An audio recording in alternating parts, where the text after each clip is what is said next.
by doing the hard things and overcoming the hard things, you gain the confidence that you can overcome the hard things, and the things that come your way from that point forward are no longer perceived as hard. And this is where people really have to understand how life works. Life is hard. Everything worth doing is hard. There is no easy path. And so many of you spend so much time, so much energy, and get yourself so frustrated searching for the easy way to get what you want, when in reality, if you just accepted everything worthwhile is hard and just stopped beating your head against the wall looking for the easier, quicker, faster, freer way, it makes the path that much easier because now you know the game that you're playing. What is up, guys? It's Andy Frisella, and this is the show for the realists. Say goodbye to the lies, the fakeness, and delusions of modern society, and welcome to reality, guys. Today we have Q&AF. That's where you submit the questions, and we give you the answers. You can submit your questions a few different ways. The first way is, guys, you can email those questions into askandy@andyfrisella.com. Or you can go on YouTube on the Q&AF episodes and drop your question there in the comments as well. I'm going to skip the entire intro because you already know what we do here. Mm-hmm. So, what's up? Hey, how's it going? Good. Yeah? Yeah, what's going on with you? Oh, not much, you know, just doing the damn thing. I think I'm going to marry her. Yeah, hey, listen. Bro, I'm still laughing about that. Yeah, fucking those guys, man. There's a special place for those guys. I think those guys are necessary in society. Bro, $30 to get slapped in the face? Yeah, that's a reach. That's a reach. They're still talking about it because we're talking about it. It's like the guys that fall in love with the girls at Hooters. Yeah. With the waitresses. Like Butters on South Park? Exactly. No different. Yeah. No different. Yeah. Yeah, man. What's going on with you? Anything new? No. You know? Enjoying the weather. Weather's nice. It is starting to warm up a little bit. Yeah. Training hard. Yeah. You know? Getting that beef special. Yeah. Mm-hmm. Had to spend some time putting a little weight back on because that issue I was dealing with my stomach, you know, I've fucking lost all my muscles, so I had been focused on putting that back on. Feeling good. Yeah. Looking good. I mean, I look good at whatever weight. Let's be fucking real. Well, let's get into it, man. All I got some good ones for you. All right, good. Let's dive into these, guys. Andy, question number 1. Hey, Andy. I love hearing your stories about 75 Hard. Can you please share one of your favorite high moments from 75 Hard or the Live Hard program? And can you share one of your lowest moments on the program? This question is meant to be up for interpretation. Seriously loving 75 Hard and pushing myself when I don't think I can anymore. Just want to hear your insights. Highest and lowest moments on the Live Hard program you've had. I couldn't say one or two moments like that. That would be impossible because the entire program, the way it's built, you're going to have highs, you're going to have lows, and the whole point is to move through those times and not let those times affect you. Good or bad? You're saying yeah, that's right. Yeah. Because, dude, listen, and there's a lesson in that, right? When times are good, people get comfortable. And when they get comfortable, they don't execute to the same level of detail that they do when they're hungry or when things are bad. Yeah. When things are bad, they're frustrated. So they don't execute to the level that they need to execute at because they don't feel like it. So becoming successful in life is about learning how to execute regardless of what's going on around you. And if you want an example of the program or inside the program that teaches you this, it would be like the outdoor cardio part, right? Like it doesn't matter if it's snowing or the wind's blowing or it's raining or it's 0 degrees outside. You got to go outside and do it and execute. It also doesn't matter if it's a beautiful day and all your friends called you to go out and day drink on the patio and, you know, chill out. And navigating through the highs and lows is the most important part. So, you know, for me, I've had many lows and many highs, just like everybody else who's done the program. It's no different for me. You know, I think a lot of people think that I have it all figured out when it comes to, you know, the discipline aspect. But the truth of the matter is the reason I live this lifestyle is because I have to recalibrate just like everybody else. I have to tune up just like everybody else. And, there's people on the internet that make this into some sort of competition like, oh, David Goggins runs 400 miles a fucking day. Cool. That's David Goggins, bro. Like, I'm not trying to be David Goggins. I'm not trying to be Cam Hanes. I'm not trying to compete with you. I'm trying to get myself in the best possible state to execute the plan that I've laid out for my life over the long haul. And so, just like you, I have highs, I have lows, and I have to work very hard to move through those highs and lows. We can't control our environment. So what can we control? We can control our actions that we choose to take regardless of what the environment is. And so I wouldn't say, there's one high or one low, or fuck, bro, there's plenty of lows, there's plenty of highs. That's the point. And we have to execute regardless of what's going on. So I know that's not the answer that you're probably looking for, yeah, but that's the right answer. That's the true answer. Do I have some memorable moments that were really hard? Yeah, I do. The first time I did the program, the first 25 days, bro, my feet hurt so fucking bad. I thought I was going to fucking die. Okay. I wore the wrong shoes. I learned a big lesson there because my feet got fucked up and they were fucked up for the whole 75 days. That sucked. But guess what? I pushed through it. That one particular time when you and I went out and did it together, you were doing the program too, and it snowed 18 inches. Yeah. And it took us 45 minutes to get halfway to what our normal route would be. And I remember saying to you, I said, well, we could turn around here. And you said, no, we're gonna do the whole thing. Yeah. And I'm like, all right, yeah, let's go. And we did the whole thing. It took 2 hours, and it was 0 degrees, 18 inches of snow. And now, a couple years after, I'm proud of that. I look back at that, I'm like, dude, oh, it's raining outside? Who cares? Oh, it's sleeting? So what? Oh, it's 5? Yeah, I've done way worse. And that's the point. The point is, by doing the hard things and overcoming the hard things, you gain the confidence that you can overcome the hard things, and the things that come your way from that point forward are no longer perceived as hard. And this is where people really have to understand how life works. Life is hard. Everything worth doing is hard. There is no easy path. And so many of you spend so much time, so much energy, and get yourself so frustrated searching for the easy way to get what you want, when in reality, if you just accepted everything worthwhile is hard and just stopped beating your head against the wall looking for the easier, quicker, faster, freer way to get where you want, because you're expending so much energy searching for the easy way that it actually makes the path that much harder. So by accepting the path and saying, okay, this is hard as fuck, everything I want to be, everything I want to build, everything I want to do in my life is going to be hard, it makes the path that much easier, because now you know the game that you're playing. You're no longer spending energy looking for this easy way. You're no longer, being disappointed because the easy way didn't work. There is no easy way. And any motherfucker out there that tells you there is full of shit. I would encourage you, anyone that tells you there's some sort of easy way or hack, to really dig into their life and look deep into what they have actually done or built in their life. And I can promise you, if you look deep at those people, they haven't done a motherfucking thing that's worthwhile. I feel like I've always heard this saying, man, like everything happens for a reason. And it got me on this, this idea when we talk about these highs and lows. I feel like most people, when they're in their lows, they don't realize that same low could be a high for you if you choose to look at it the right way. Well, right? It's a test day, right? Right.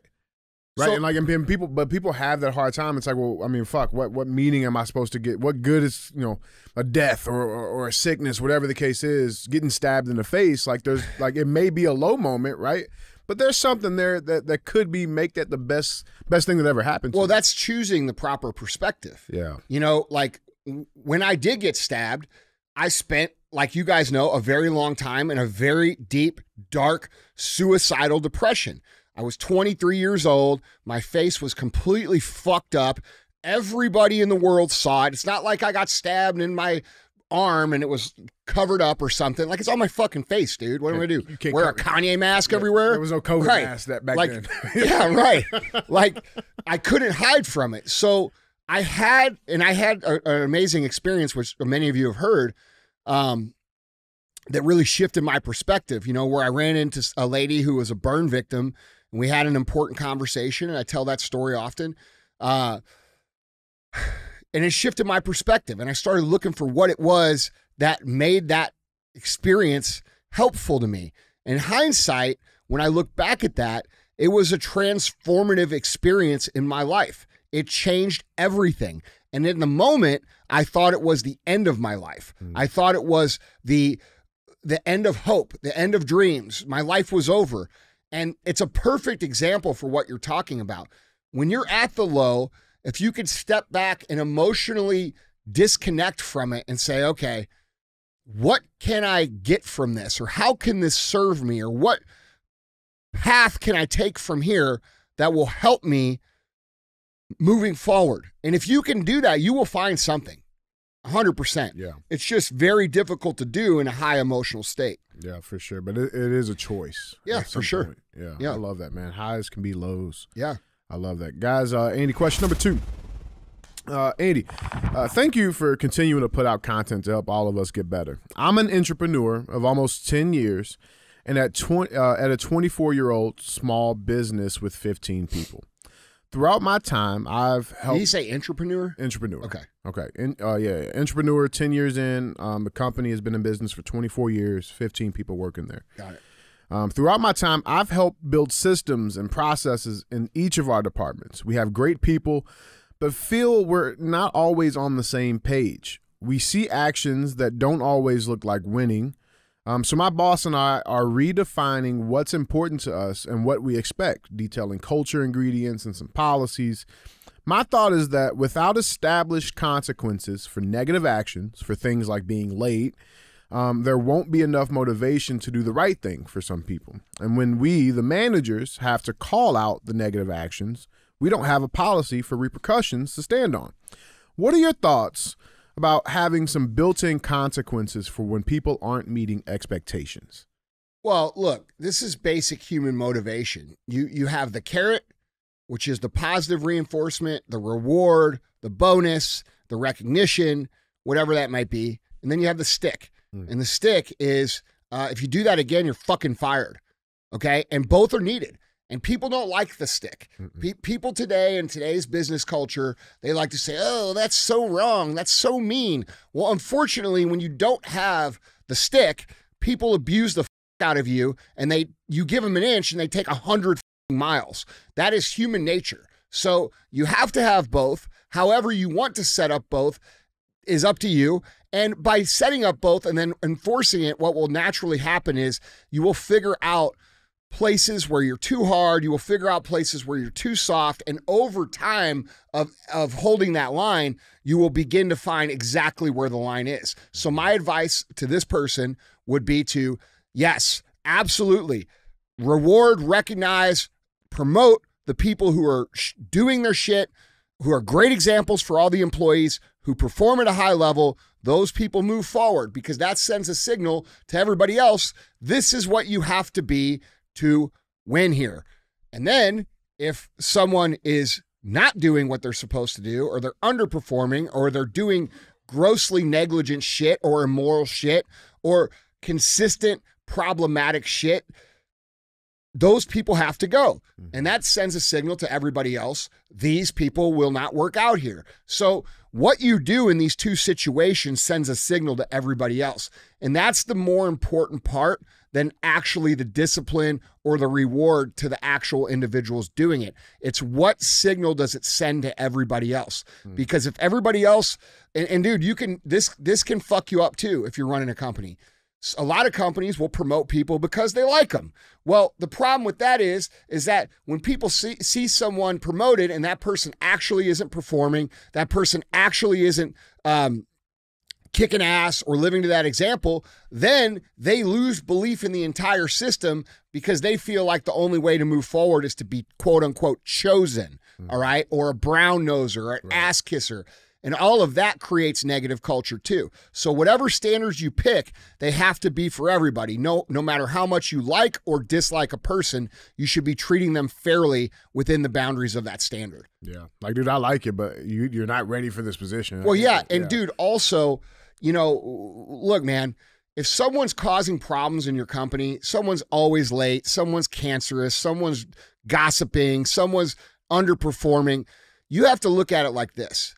You are doing that person a very, very, very harsh disservice by keeping them inside of your company, knowing that they could maybe go somewhere else and be successful. Yeah. So it's very important that you look at it not just from a company standpoint, but also if you truly care about people, you will look at certain people and you will say, this person does not fit here.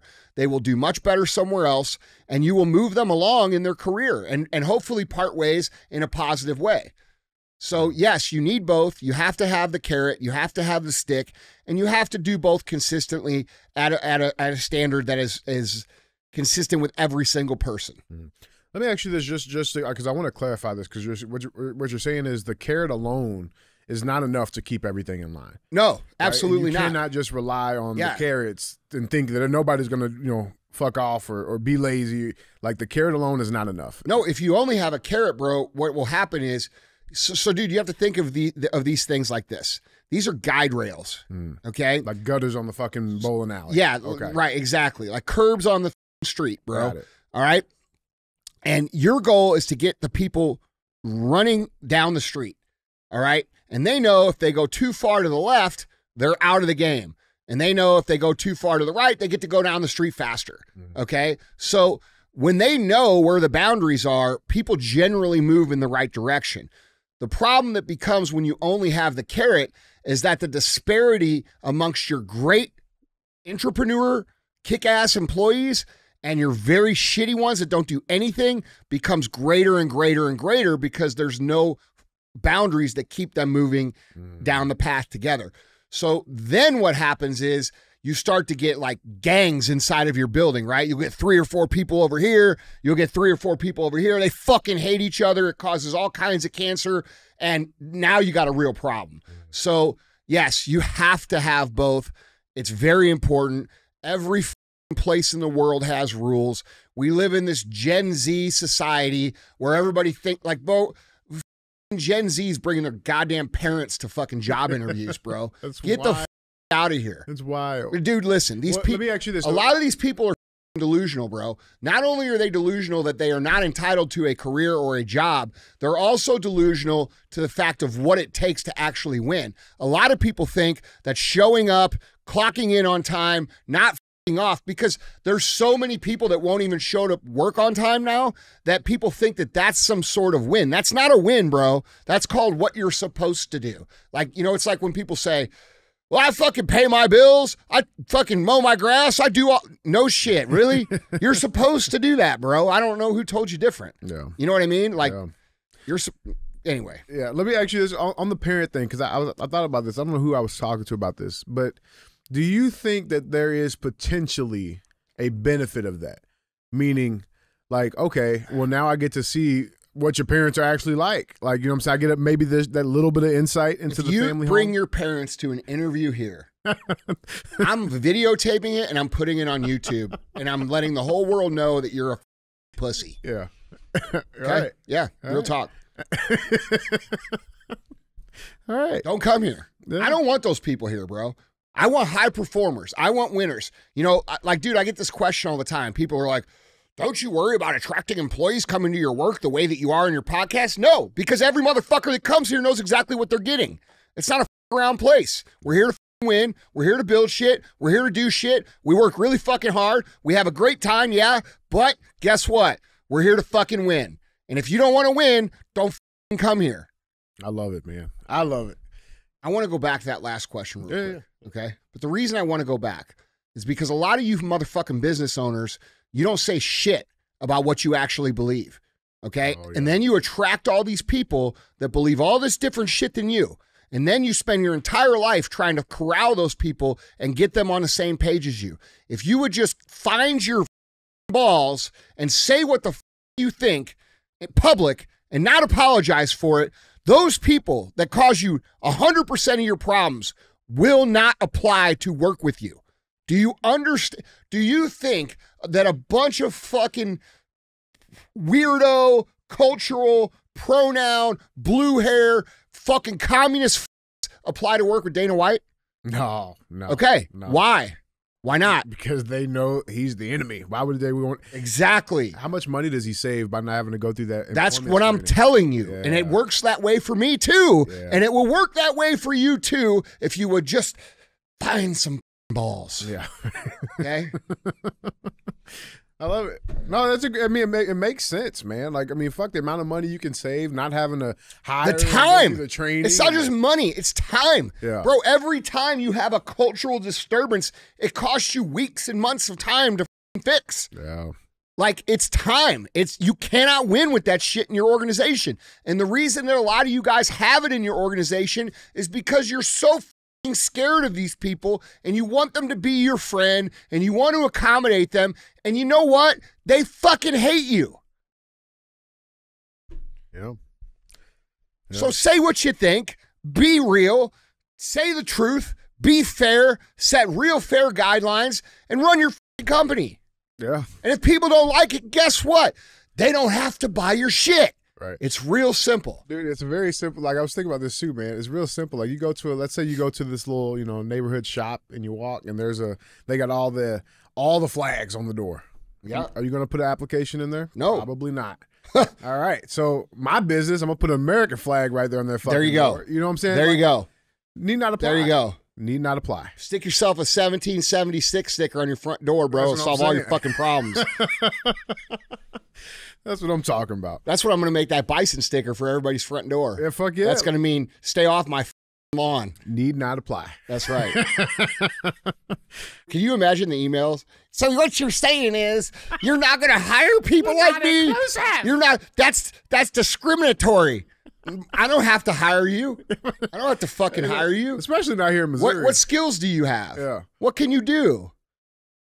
I don't give a about your pronouns, well, I man. have a degree in climatology. Yeah. Well, fuck off with that degree.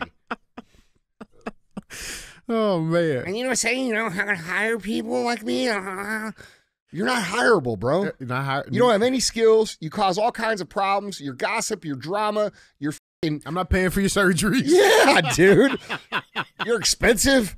Yeah. You bitch about everything. I gotta give you maternity And leave you wonder, and paternity no, leave.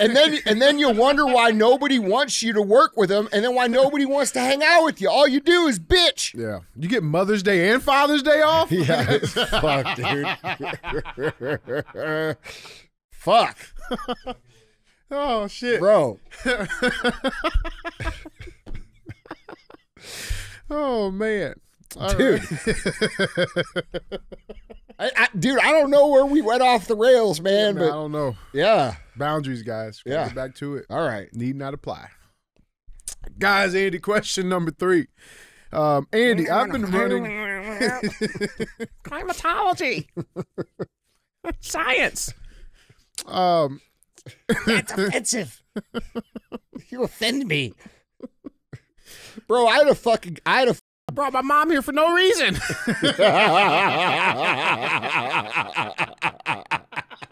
Oh my God. All right. Let's go to question 3. Oh, man. Guys, Andy, question number 3. Andy. It's man.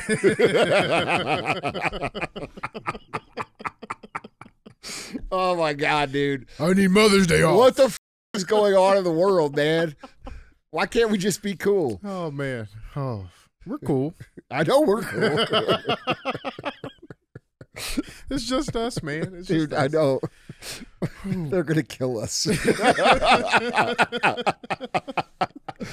Oh, fuck. All right. Andy, question number 3. It's serious, bro. Yeah. Get your game face on. All right. Andy, I've been running my own business for about 4 years now. We offer direct farm-to-table beef and poultry. And I've been an avid listener for the last 3 years. Over the last 2 years, we have absolutely exploded in growth and are rapidly growing and looking to open our own inspected slaughterhouse. I give credit to our success to the show, 75 Hard, and my mentor, who also happens to be my father-in-law. As a mentor, he has been an open book when it comes to any and all questions I have had. It's been great considering he's built real shit in his life, 2 7-figure companies. He is now offering to help me expand with the only requirement being a monthly expense report. My question is, should I take the additional resources or keep moving forward on my own? I know that things can get ugly with family involved, but helping local business owners isn't unheard of for him when he likes what he sees and believes in the cause. Thank you for your time and any advice on this subject. So the father-in-law is going to invest? That's what it sounds like. Okay. And all he's asking in return is just monthly expense reports. So, yeah, well, that's reasonable. Mm-hmm. That you would have to do that for any kind of debt that you would take. So, it sounds like your father-in-law is a pretty good dude. He wants to help you grow. He's loaning you some money or giving you an investment, and he wants to know that you're not going and buying a Porsche with it. Yeah. You know what I'm saying? Yeah. I think that's reasonable. Can we talk about a little bit, because how you started up in business was a little bit different. Here's the thing, though. Like, it does take money to grow. Yeah. And when you are in a growth cycle of high growth, that sucks up all your cash when you're a small business. So I just want to unpack this for everybody listening that might be in a similar situation. It is very normal when you're growing to fucking be pissed off because you don't have any money. All right. And you have to understand that that's the normal process for those growth spurts that your business is going to go through. So there's 2 ways to look at this. All right. If you're a small business, one, you can ride it out and you can live below your means, which is what I always did. All right. We never took any debt. Still haven't took any debt. All right. 2, you could take some debt. You can get a loan. You can get a line of credit. You can get an investor, however you want to look at that. And then you can start to scale your company out. But here's the problem with that. And this is where I would caution people to be very careful. Oftentimes, when you're an inexperienced entrepreneur and you take debt, you get some sort of money invested. You're not experienced enough as an entrepreneur to know how to invest that money in the appropriate ways. And what happens a lot of times when this situation happens is that the small business takes the money and then they think that they're going to like blow the company up. So instead of realizing that to blow your company up, the first thing that you have to do is make sure that your ability to fulfill the demand with your supply has to be locked tight. The second thing is your customer experience has to be locked tight. It has to be over the top, because if you scale and that customer experience goes down, the word of mouth travels so fucking fast that it will destroy your reputation.